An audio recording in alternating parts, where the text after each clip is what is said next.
不上综艺，不买热搜，消失3年，程毅用15年证明了一个所有人不信的道理。15年，7部大男主剧，从片酬几乎为0到一部剧1500万以上，从4大代言同时蒸发到单飞3个月后品牌重新排队，从这人谁啊到欢瑞世纪股价因为他一个人解约直接跌了 12%， 这组数据放在一起看，你会觉得哦，又一个内娱逆袭的故事吗？但不是，今天我要聊的不是逆袭。逆袭这个词太廉价了，好像暗示之前的成绩都是被动的，是命运不好不。程毅这15年不是逆袭，是复利。什么意思呢？我今天借一个投资学的概念，复利效应，来重新拆解程毅的整个职业路径。你会发现，他做的每一个看起来蠢的决定，放在复利的框架里，全都说得通。不但说得通，而且精彩的吓人。好，我分4层来讲，先说第一层，你看到的，如果你只是刷刷微博，看看娱乐新闻，关于程毅你会看到什么？2020年琉璃爆了，古装男神；2023年莲花楼又爆了，演技封神；2024年深潜没怎么宣传，但央视播了，口碑不错；2025年一口气3部剧，富山海、天地剑心、长安24季全播了，累计播放量都破10亿。然后2026年初跟欢瑞解约，单飞表面上看就是一个大器晚成型选手。1990年出生，中戏毕业，2011年出道，熬了差不多10年才真正红。网上很多分析到这儿就停了，他好努力啊，坚持就是胜利厚积薄发。这些话当然没错，但说了跟没说一样。内娱努力的人多了去了，坚持的人也不少，为什么偏偏是他走到了这一步？这就到了第2层，媒体没告诉你的，或者说告诉你了，但你没注意到的程毅的职业路径里，有几个非常关键的反常识操作。如果你不了解内娱的运行规则，你根本不会意识到这些操作有多反常。第一个，2016年青云志。这部剧是根据萧鼎的《诛仙》改编的，当时热度很高，程毅在里面演林惊羽，不是男一，是男二。但他的表现让很多人记住了他，有了第一波粉丝，也有了一定的市场认知度。同一年，他还上了湖南卫视的综艺《1年级》，毕业季当队长，表现也不错，观众觉得这人踏实、认真，长得也帅。按照内娱的标准操作，接下来应该怎么做？趁热打铁，这个阶段叫窗口期，你刚有热度，观众记得你的脸，市场愿意给你机会，这个窗口不会一直开着，通常也就1-2年。绝大多数艺人会在这个时候疯狂接综艺、接商务、刷脸、买热搜、炒话题，先把知名度拉到最高，再考虑后面的事。程毅做了什么？他消失了，不是那种低调发展的消失，是真的几乎从公众视野里蒸发了。2017年到2019年，你去看他的作品列表，基本是空的。中间只有2首单曲，一部还没播的《怒海潜沙》，一部客串的《山河月明》，演少年朱棣，出场不多。综艺0，热搜0，商务几乎0。这个事儿说起来有点微妙，但算了，直说吧，换任何一个经纪团队，看到自家艺人刚有点热度就隐身，都得急得跳脚。这不是浪费窗口期吗？这不是把到手的观众往外推吗？但这里有个背景，大多数媒体没怎么提。程毅当时正好在经历公司变动，他最早签的是一家叫新汇天机的公司，据说是港资，眼光还行，签过辛芷蕾和尹正，但对内地市场的策略有问题，投资的大剧播不了，后来公司几乎散了。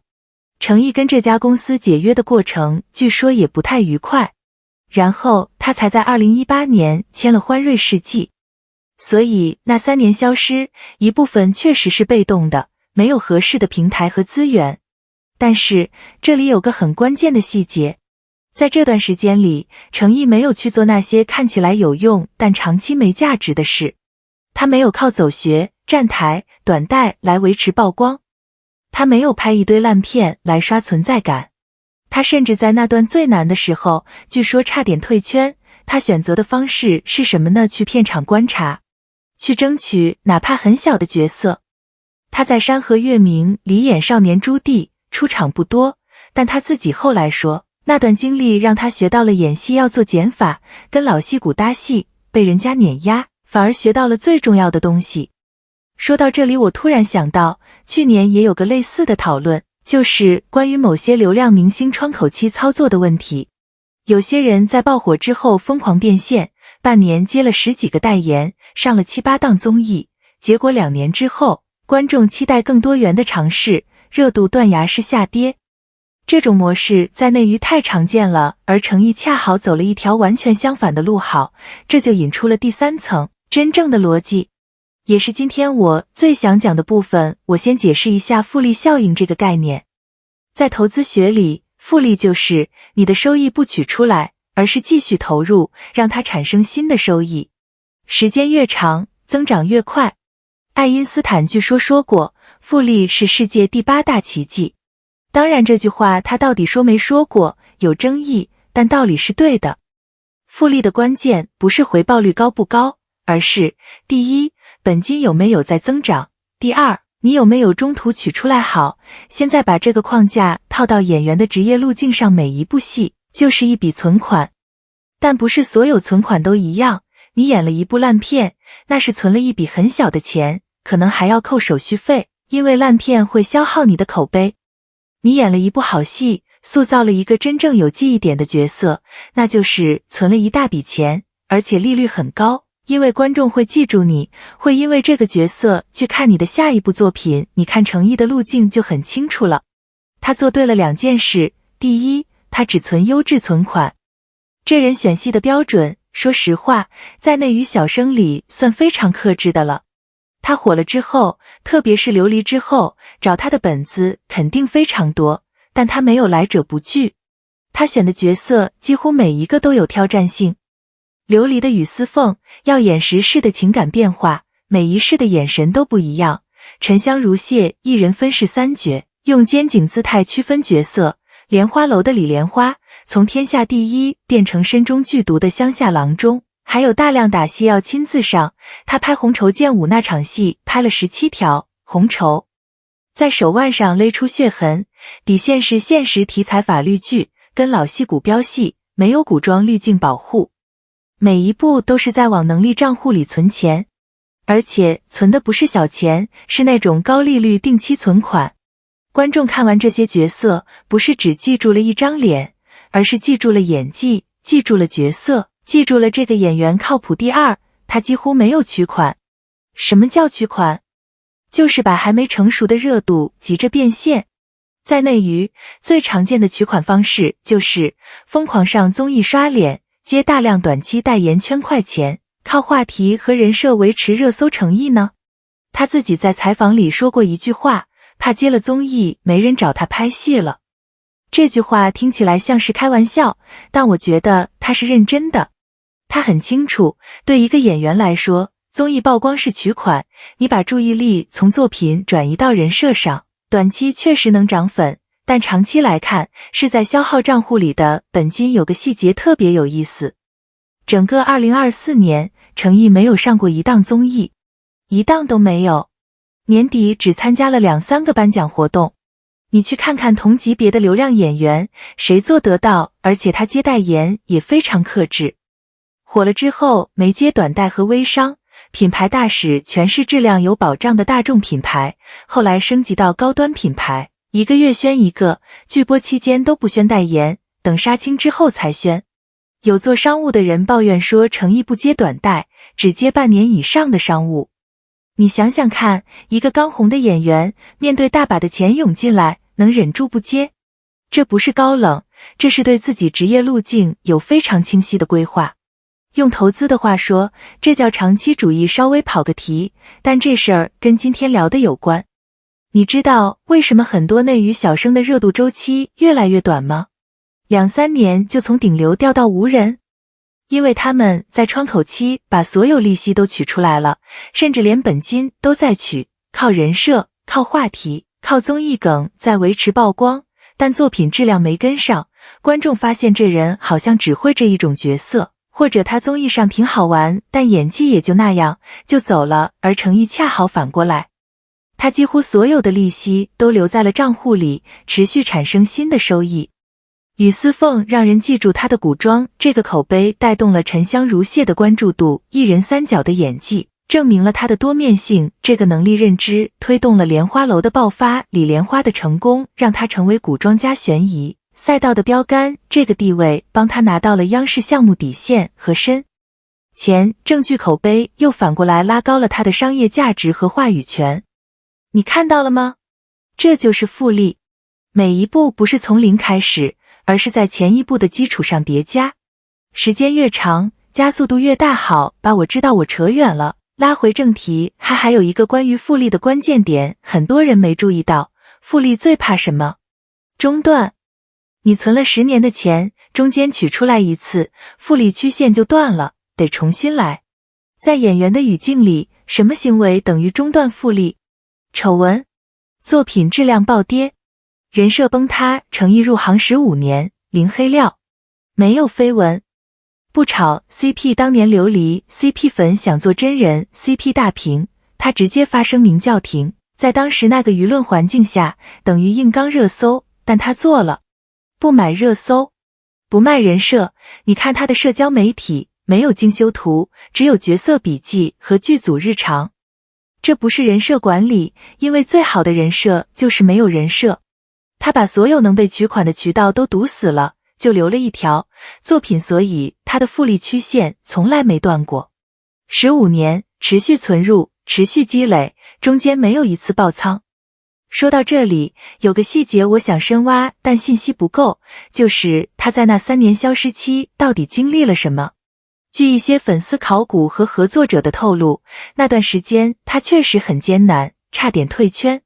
有人说他跟前公司解约过程不愉快，进入欢瑞后环境也不太友善，但具体细节我没找到足够可靠的信源，所以只能说那3年不好过。但正是在那3年里，他存入了可能是最重要的东西，心性你去看他后来的采访就知道。2024年有篇杂志采访，他第一次正面回应了这些年的变化，他没说性格变了，而是说被环境改变了脾气和为人处事的心态，但没有改变对角色的态度。有个粉丝说了一句我觉得特别准的话，程毅的10年就是李相夷变成李莲花的10年。从意气风发到通达内敛，别人可能到40岁才完成这个转变，但娱乐圈的大环境让他30岁就有了这种心境，这个心境本身就是一笔巨大的存款，因为他决定了他后来面对爆红时的态度，不慌；面对争议时的反应，不回应，直接走法律途径；面对流量退潮时的选择，继续拍戏，不焦虑。好，最后一层，第4层，这意味着什么？2026年1月，程毅跟欢瑞正式解约。这个事的信息量其实非常大。首先，欢瑞给他的续约条件堪称内娱顶配，签旗下子公司夜华影视，承诺青云志3、琉璃2等 S 级 IP 男主，开放影视制作分红权，甚至续约10年加夜华影视20%股份，他拒绝了，全部拒绝了。说实话，读到这段的时候，我愣了好几秒，因为这些条件对绝大多数演员来说是梦寐以求的。S 级 IP 意味着确定性，股份意味着长期分红，10年长约意味着安全感，但他不要，为什么？